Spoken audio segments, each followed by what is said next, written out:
గతంలో పైపాలెము కలబందలపాడుకు సంబంధించిన పొలాలు నాగలుటి ఇవన్నీ 4000 ఎకరాల ప్రభుత్వ భూమిగా గుర్తించడం జరిగింది. ఆ భూమిని ఏపీఐసిసికి కేటాయించడం జరిగింది.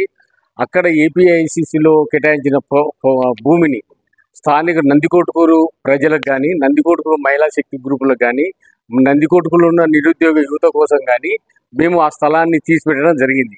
కానీ ఈ ప్రభుత్వం వచ్చిన తర్వాత మల్టీనేషనల్ కంపెనీలకు దారదత్తం చేయడం అనే దాన్ని మేము వ్యతిరేకిస్తున్నాము.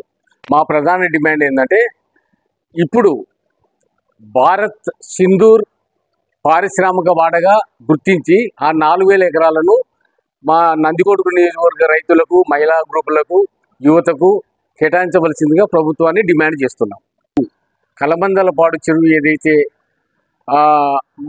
మండలానికి సంబంధించిన మొత్తం 20,000 ఎకరాలకు సాగునీరు, తాగునీరు ఇచ్చే ఒక బృహత్తరమైన కలబందలపాడు చెరువుకు హెచ్ఎన్ఎస్ వాటర్ను, ఎందుకంటే నందికొట్కూరు నియోజకవర్గం నుండి హెచ్ఎన్ఎస్ వాటర్ కుప్పం వరకు పోతున్నాయి, మదనపల్లి వరకు పోతున్నాయి, అలాగే పత్తికొండ, ఇవన్నీ ఆలూరు, అలాగే మాకు పరిసర ప్రాంతంలో అంటే మా కనుసైగలు పోతున్నటువంటి నీటిని మా ప్రజల సౌలభ్యం కోసము ఆ చెరువును నింపాలని కూడా ప్రభుత్వాన్ని డిమాండ్ చేస్తున్నాము.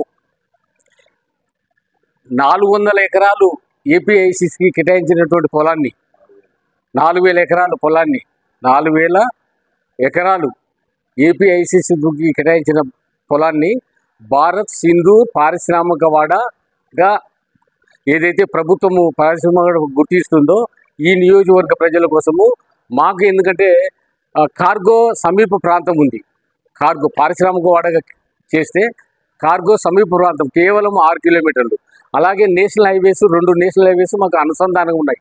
కాబట్టి ఖచ్చితంగా 4000 ఎకరాలను భారత్ సింధూర్ పారిశ్రామిక వాడగా చేసి ఎంఎస్ఎంఈ ప్రోగ్రాం ద్వారా ఎందుకంటే భారతదేశ మోడీ ఏదైతే కార్యక్రమం తీసుకున్నాడో వాటిని మా నియోజకవర్గంలో ఈ స్థలాన్ని కేటాయించవలసిందిగా నేను ప్రభుత్వాన్ని, అలాగే ముఖ్యమంత్రి గారిని, ఉప ముఖ్యమంత్రి గారిని, నారా లోకేష్ గారిని, అలాగే పారిశ్రామిక ఎవరైతే ఉన్నారో మినిస్టర్ గారిని కూడా నేను విజ్ఞప్తి చేస్తున్నాము. నంద్యాల జిల్లా రైతాంగము, నంద్యాల జిల్లా ప్రజలు, నంద్యాల జిల్లా సంబంధించిన యువకులు, పారిశ్రామిక యువకులు, అలాగే నందికొట్కూరు నియోజకవర్గ పారిశ్రామిక యువతలు అందరు కూడా నంద్యాల జిల్లా అధికార యంత్రాంగం కూడా మాకు సహకరించవలసిందిగా నేను ప్రత్యేకంగా కలెక్టర్ గారికి, ఎస్పీ గారికి విజ్ఞప్తి చేయడం జరుగుతుంది.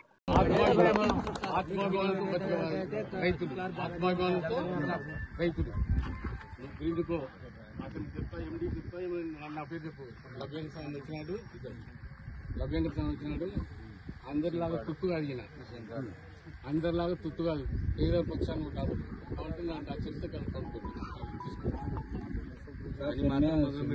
ఈ చలమ ఎందుకంటే నువ్వు